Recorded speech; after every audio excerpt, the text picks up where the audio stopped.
Hello my dear students, very precious good morning to all of you.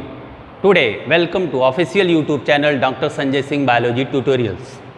In previous lecture I discussed detail about the general introduction of glycolysis as well as preparatory phase of the glycolysis.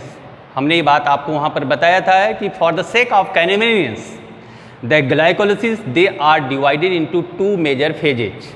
The first phase is known as preparatory phase. The preparatory phase it includes first to fifth phase, and second phase is known as payoff phase, and the payoff phase included 6 to 10 steps. 6 to 10 steps. So today now we are going to discuss the payoff phase of the glycolysis. So first of all, what is the key feature of the payoff phase? The number one, oxidation of glucose. Oxidation होगा यहाँ पर, oxidation of glucose, oxidation of glucose, and second important point here, ATP liberating process, ATP liberating process. Two important events takes place in the payoff phase. The payoff phase started from 6 to and last step is what? 10th steps. It means the glycolysis completed 10 steps. 1 to 5th is known as preparatory phase and 6 to 10 is known as payoff phase. So here discuss 6 points, 6 steps. 6.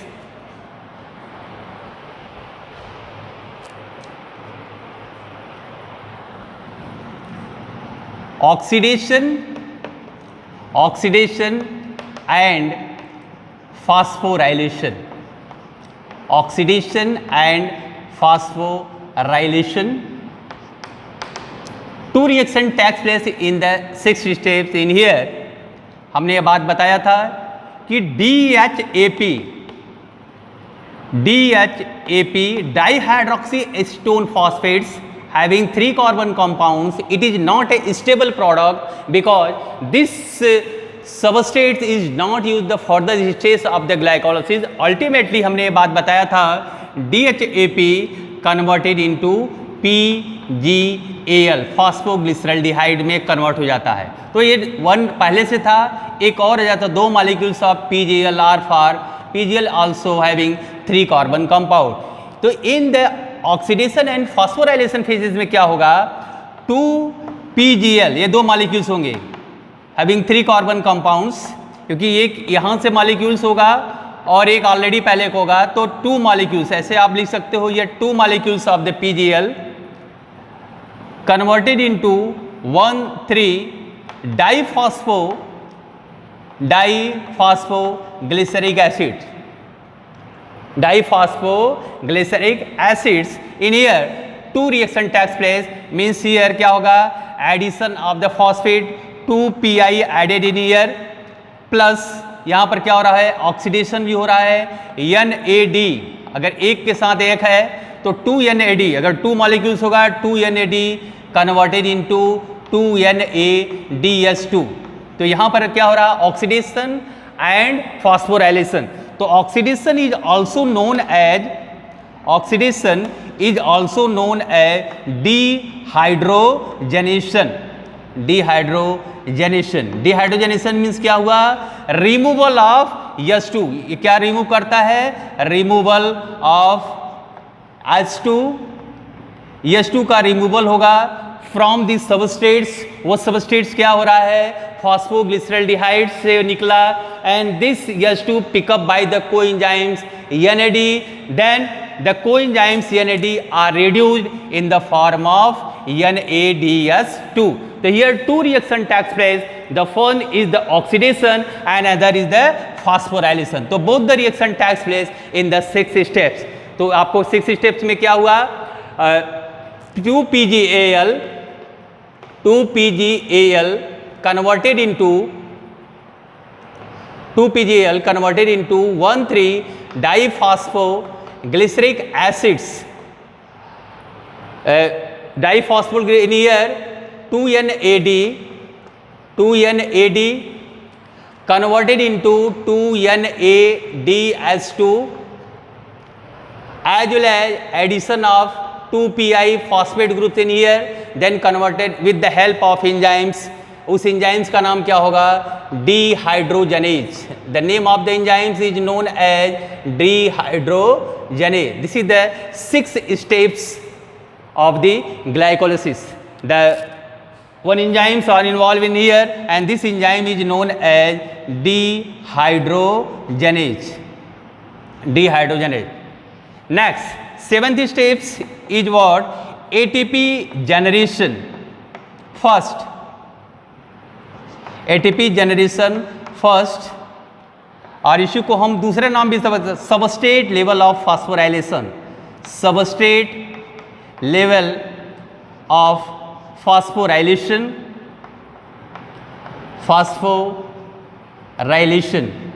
Substrate level of phosphorylation. In year क्या होगा? 1,3-diphosphoglyceric acids are converted into 3-phosphoglyceric acids. In here यहाँ पर क्या होगा? 2ADP converted into 2ATP. यहाँ पर ATP generate हो रही है और ये यहाँ से कहाँ से निकला? ये वहाँ कार्बन नंबर फर्स्ट पोजीशन समझो. Here is the 3 carbon compounds. ये 3 कार्बन कंपाउंड होंगे तो ये भी 3 कार्बन होगा. ये 3 carbon compounds phosphate groups attached at the first position and the another phosphate group attached at the third position. तो ये वाला यहाँ से रिमूव हो जाता है और ये जो phosphate groups होंगे ये इनके साथ क्या हो रहे हैं? ऐड होते चले जाएंगे. प्लस 2pi 2 मॉलिक्यूल्स होंगे तो 2pi then converted into 2ATP. तो इससे ये प्रूफ होता है यहाँ पर क्या हो रहा है कि 1,3-diphosphoglyceric acid converted into 3-phosphoglyceric acid with the help of enzyme phosphofructokinase. The name of the enzyme phosphofructokinase. Then converted into 3-phosphoglyceric acid. तो 7th स्टेज में क्या होगा कि 1,3-diphosphoglyceric acids converted into 3-phosphoglyceric acid in here 2ADP converted into 2ATP. यहाँ पर ATP generate हो रही है और this type of phosphorylation is known as substrate level phosphorylation. Phosphorylation means क्या होता है? Synthesis of ATP either with the help of substrate, but in here यहाँ पर ATP किससे बन रही है? With the help of substrate 1,3-diphosphoglyceric acid. तो this type of phosphorylation is known as substrate level of phosphorylation. Another phosphorylation, photophosphorylation takes place in the photosynthesis. वहाँ पर ATP are generated with the help of sunlight. तो this type of photophosphorylation is known as photophosphorylation. But in here, substrate level of phosphorylation takes place because ATP are generated through the substrate molecule. Here is the 7th step with the help of enzyme phosphofructokinase. So here is the 7th steps of the glycolysis. Next,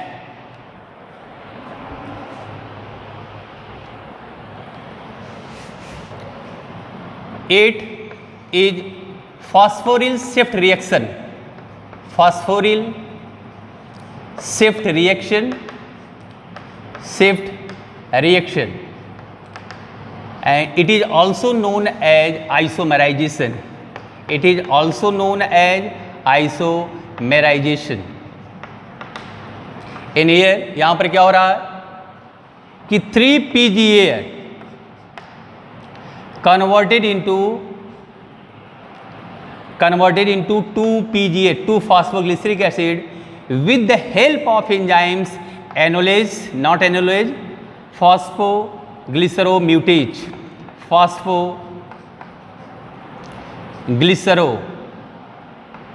glyceromutase, then converted into. तो यहाँ पर आप देख सकते हो कि both are isomer with each other but some slight differences takes place. In here, phosphate group shifted from carbon number 3 to carbon number 2nd position. समझो for example, here is the carbons 1, 2 and 3. Here the 1, 2 and 3. ये 3 है. In 3 position phosphate groups are attached. अब ये क्या हो रहा है, जब इसमें जाएगा आइसोमराइजेशन होगा तो ये शिफ्ट हो रहा है, the phosphate group shifted from here to there, और यहाँ पर फॉस्फेट ग्रुप्स आ गया at the carbon number 2nd position. तो दिस टाइप ऑफ रिएक्शन, ये यहाँ पर शिफ्ट हो गया, तो this type of reaction is known as phosphoris shift reaction.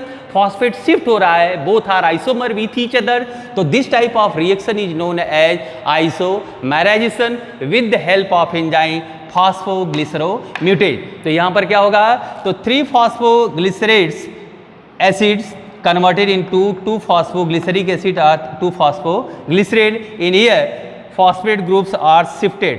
यहाँ पर phosphate groups क्या हो रहा है, शिफ्ट हो रहा है. Next steps 9th,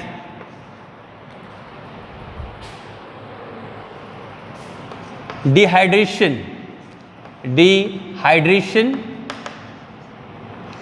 In here 2 PGA, 2 phosphoglycerates, removal of water molecule to form phosphoenol pyruvic acids plus H2O with the help of enzymes enolase. तो यहाँ पर क्या हो रहा है, removal of water molecules from PGA to form phosphoenol pyruvic acid, and this process is known as dehydration. Means यहाँ से ये वाटर्स निकल कर बाहर चला गया, तो एक स्ट्रक्चर फॉर्म हुआ, that is known as phosphoenol pyruvic acid. तो हियर द 9th स्टेप्स में क्या होगा, ये the water molecules are removed. यहाँ पर वाटर मॉलिक्यूल्स रिमूव्ड होगा. अगर ये 2 मॉलिक्यूल्स हो गए हैं, 2 वाटर मॉलिक्यूल्स रिलीज, ये 2 वाटर मॉलिक्यूल्स रिलीज होंगे and then converted into 2 PEPA phosphoenol pyruvic acids. तो ये 3 कार्बन कंपाउंड्स, तो ऑल ऑफ ये, चाहे ये भी आप देखो इसको, अगर इस तरह से 2 मॉलिक्यूल्स, कंफ्यूजन नहीं होगा, इट इज ऑल्सो 2 मॉलिक्यूल्स. ये भी आपको 3 carbon compound, 2 molecules having 3 carbon compounds. Here also the 2 molecules and here also the 2 molecules of 3 carbon compound. ये सारे के सारे क्या कार्बन है, 3 carbon compounds, all of 3 carbon compounds. And the last steps is known as ATP generation second. In ATP generation second, और इसको आप कर सकते हो formation of pyruvates. In here the phosphoenol pyruvic acid or pyruvates, यहाँ पर आप देख सकते हो, then converted into pyruvates or pyruvic acids में कन्वर्ट हो रहा है. In here प्लस यहाँ पर ATP जनरेट होगी, यहाँ पर ATP, here is the ADP molecules, अगर ये 2 है तो 2 ATP are converted. तो यहाँ पर ये 2 मॉलिक्यूल्स अगर हैं तो ये the 2 PI release from here, they are added in here. यहाँ पर 2 PI added in here, then converted into 2 ATP molecule. तो ATP क्या है, is a type of chemical energy. तो 2 स्टेप्स ऐसे आपको मिल रहे हैं जहाँ ATP जनरेट होती है with the help of enzyme with the help pyruvate kinase, with the help of enzymes pyruvate kinase, with the help of enzymes pyruvate kinase. तो here the last steps क्या होगा, PEPA converted into pyruvates having 3 carbon compounds. ये 3 carbon compounds होगा, and here 2 ADP converted into 2 ATP. Here 2 ATP molecules are released. Here the last steps of the glycolysis. तो at the end of the reaction, अब आप देख सकते हो कि at the end of the reaction, अगर preparatory और पे ऑफ फेज दोनों की अगर हम बात करते हैं तो क्या होता है, at the end of the reaction क्या हो रहा है कि 1 glucose molecules produces 2 molecules of pyruvic acids or pyruvates at the end of the reaction. The overall reaction of glycolysis में क्या हो रहा है? Here the glucose molecules, glucose plus NAD, 2 NAD plus 2 ADP converted into 2 molecules of pyruvates plus 2 NADS2 plus 2 ATP. This is the overall reaction of the glycolysis. अगर हम glycolysis के overall reactions की अगर हम बात करते हैं तो यही हमको एंड प्लस 2H2O, क्योंकि वाटर मॉलिक्यूल्स भी रिलीज हो रहा है, plus 2H2O. This is the end product of the glycolysis. इस तरह से आप कह सकते हो कि 1 molecules of glucose converted into 2 molecules of pyruvate at the end of the reaction of glycolysis as well as releases 2 NADS2 as well as 2 ATP generate होता है. तो अगर आपको कहा जाए कि net gain of glycolysis, net gain of ATP from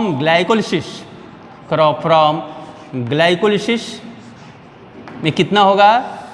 तो total कितना मोटा? Total 4 ATP generated from payoff phase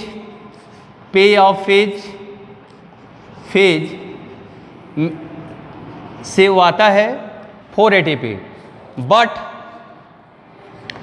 2 ATP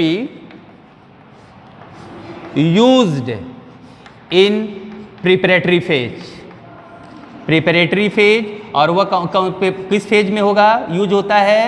और वह होता है फर्स्ट एंड थर्ड स्टेप्स.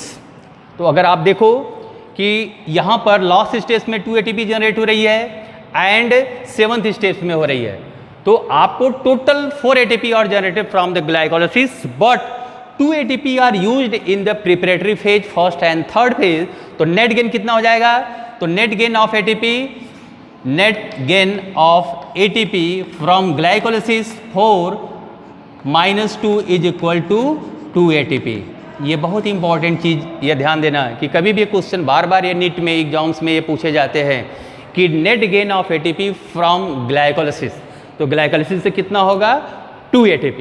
अगर कोई कहे after the completion of the respiration total number of ATP generated from the glycolysis, अगर ग्लाइकोलिसिस से जब आफ्टर कंप्लीशन, आफ्टर ETS के बाद जब ये पूछा जाएगा, ऐसे क्वेश्चन आएंगे, तब ये 2 NADS2 जो होता है जब ये ETS में जाती है, इलेक्ट्रॉन ट्रांसपोर्ट सिस्टम में जब ये ऑक्सीडाइज होती है, then releases 6 ATP.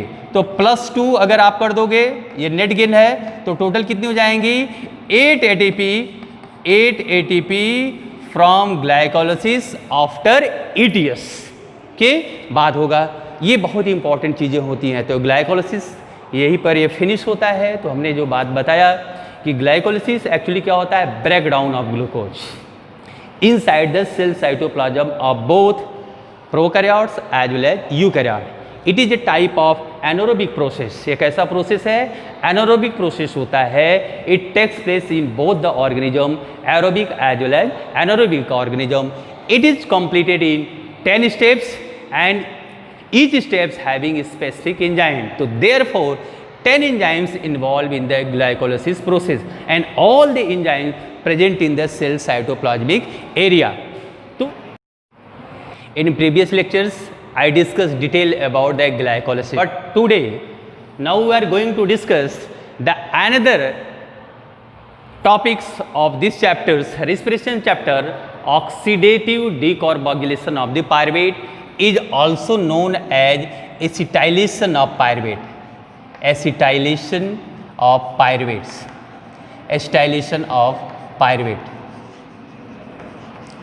acetylation of pyruvates. So this pathway takes place in the aerobic organism. This is the aerobic pathway. Aerobic pathway anaerobic में नहीं होता है. Aerobic pathways. Second important point, it takes place in mitochondrial matrix. Mitochondrial matrix.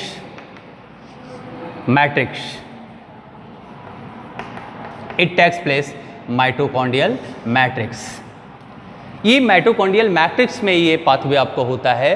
तो mitochondria जो होती है play a very important role, और इनकी जो भी प्रोसेसिंग होती है प्रेजेंस ऑफ ऑक्सीजन के ही प्रेजेंस में ही होता है.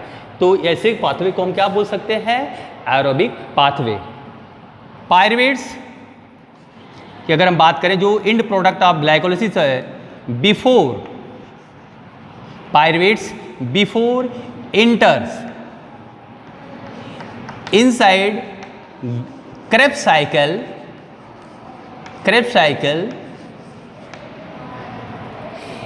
in the matrix area, in matrix sites of mitochondria,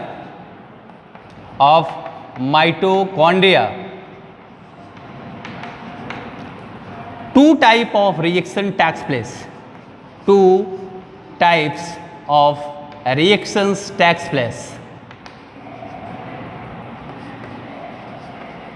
place. और वो कौन सा रिएक्शन होगा? First reaction is known as oxidation. इसको it is also known as dehydrogenation. Dehydrogenation में समझ में रहे हो क्या हो रहा है? removal of H2 from the substrates, removal of hydrogen molecules from the substrates,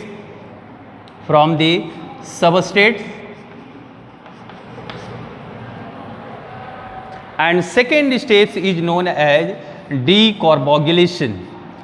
Decarboxylation means क्या होगा? removal of carbon dioxide from the substrates,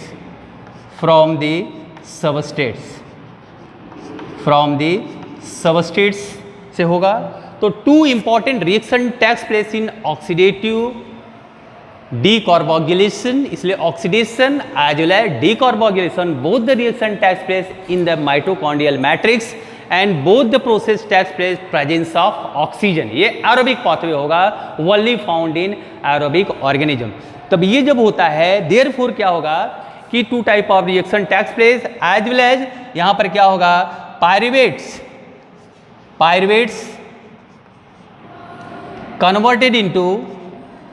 converted into acetyl coenzyme A.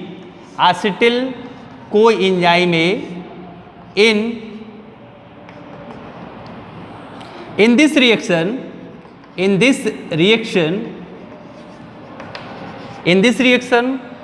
coenzyme A is also added होता है. coenzyme A is also added. तो what is the acetyl coenzyme से having 2 carbon compounds, ये 2 carbon compounds होता है. तो acetyl coenzyme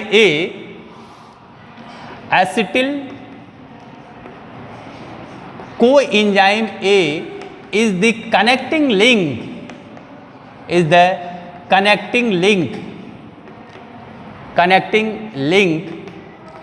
between glycolysis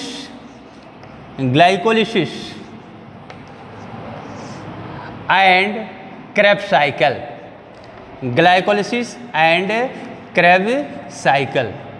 तो ध्यान देना, बहुत इंपॉर्टेंट चीज है. जो ये प्रोडक्ट बना एसिटिल कोएंजाइम से, play a very important role to connect to metabolic pathway. One is the glycolysis, another is the Krebs cycle. It is also known as link reaction, इसीलिए इसको नाम क्या देते हैं, link reaction. Link reaction, it is also known as link reaction. क्यों link reaction का नाम दिया गया, बिकॉज दिस प्रोडक्ट्स को क्या करता है, लिंक करता है ऑफ टू मेटाबॉलिक पाथवे, ऊपर की तरफ ग्लाइकोलाइसिस एंड नीचे की तरफ क्या होगा, Krebs cycle, they are attach with each other. अभी मैं डायग्रामेटिकली इसको आपको समझा दूंगा। तो पहले ये जनरल इंपॉर्टेंट, ये general characteristics of the oxidative decarboxylation of the pyruvate और acetylation of pyruvate. It is very small pathway, ये छोटा पाथवे होता है। ग्लाइकोलाइसिस क्रेब्स साइकिल से बड़ा नहीं होता। Glycolysis the play very important cycle for examination point of view as well as competitive point of view. Here is also play very important role, ये भी बहुत इंपॉर्टेंट रोल प्ले करता है हमारे बॉडी के अंदर से, इसलिए ये भी कंपटीशन में भी पॉइंट ऑफ व्यू से ये भी काफ़ी इंपॉर्टेंट ये साइकिल मानी जाती है। अब ये बात आ रही है, क्या कर रहे हैं कि यहाँ पर क्या हो रहा है कि पायरुवेट क्रेब्स साइकिल में इंटर करने से पहले वो क्या कर रहा है, दो तरह के रिएक्शन को प्रोसीड कर रहा है inside the mitochondrial matrix. The first reaction is known as oxidation, second reaction is known as decarboxylation, and both the reaction takes place with the help of enzymes pyruvate dehydrogenase enzyme, pyruvate dehydrogenase enzymes. This play a very important role, conversion of pyruvate to acetyl coenzyme से। Two molecules अगर pyruvate बना हुआ है, two molecules of pyruvates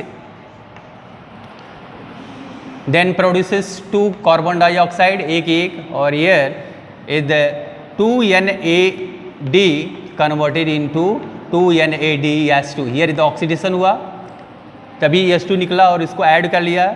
here the coenzymes are added, यहाँ पर coenzymes are added and then converted into acetyl coenzyme A. Acetyl coenzyme A. This is the final product of oxidative decarboxylation of pyruvates having two carbon compound. अब यही बात बताया था कि acetyl coenzyme A is the connecting link। तो अगर ये दो मॉलिक्यूल्स हैं तो यहाँ पर भी क्या होगा, to molecules of acetyl coenzymes एक और फॉर्म होता है। तो यहाँ पर क्या हो रहा है, removal of carbon dioxide, that is known as decarboxylation. ये प्रोसेस कौन सा है, डीकार्बोक्सिलेशन। ये प्रोसेस आपका एक ये रिएक्शन को शो किया as well as removal of, इससे क्या हो रहा है, रिमूवल ऑफ H2 का रिमूवल हो रहा है और ये यहाँ से आया और ये फिर इसको पिकअप कर इसमें कन्वर्ट हो रहा है। तो this process is known as, अगर यहाँ से रिमूव हो रहा है that is known as oxidation with the help of enzymes pyruvate dehydrogenase complex, means all the reaction proceed with the help of pyruvate dehydrogenase enzyme। अब कैसे link होता है, एक समरी आपको मैं चार्ट यहाँ पर दे रहा हूँ। Here is the glucose molecule, glucose having 6 carbon compounds, the glucose by the process of glycolysis, अगर हमने पूरे डिटेल में स्टडी किया है, glycolysis they are converted into 2 molecules of pyruvates, the pyruvates they are converted into, अभी देखो यह converted into acetyl coenzyme A having 2 carbon compounds। तो इधर तो ये इसको है और ये क्या करेगा, and then linked with Krebs cycle. ये किससे लिंक कर रहा है, क्रेब्स साइकिल। अभी हम डिस्कस करेंगे आगे के लेक्चर्स में डिटेल्स में, हम what is the Krebs cycle, how many steps are occur in the Krebs cycle. तो ये अगर आप इसको देखोगे, ये जो एसिटिल कोएंजाइम्स है, ये type of products are form after oxidative decarboxylation और acetylation of pyruvates, and the acetyl coenzymes से linked to different metabolic cycle or metabolic pathway, one is the glycolysis and other is the Krebs cycle। और दोनों को कौन link किया, acetyl coenzymes A। तो acetyl coenzyme से, इसीलिए इसको क्या नाम देते हैं, कनेक्टिंग लिंक। ये क्या है, connecting link between glycolysis and Krebs cycle, glycolysis and Krebs cycle. ये ग्लाइकोलिसिस एंड क्रेब्स साइकिल का कनेक्टिंग लिंक माना जाता है। अगर आपको कोई पूछे कि what is the net gain of ATP of oxidative decarboxylation of the pyruvate. तो net gain of the ATP की अगर कोई बात करता है तो नेट गेन ऑफ एटीपी क्या हो जाएगी, 0 फ्रॉम ऑक्सीडेटिव का। तो net gain of ATP, net gain of ATP, ये नेट गेन कितना होगा, वो 0 हो जाएगा। कहीं पर आपको दिख नहीं रहा है, आप किधर भी आप देखो, किधर भी एटीपी अगर कोई बोले आफ्टर ईटीएस, अगर after ETS electron transport system के बाद ये लास्ट मेटाबॉलिक पाथवे होगा, अभी हम डिटेल ऑफ एटीपी, तो कितना हो जाएगा 6 एटीपी। कितना, 6 एटीपी। ये कैसे हो रहा है, ये 0 हो रहा है, यहाँ पर कितना हो रहा है 2 NADH2 फॉर्म हो रहा है।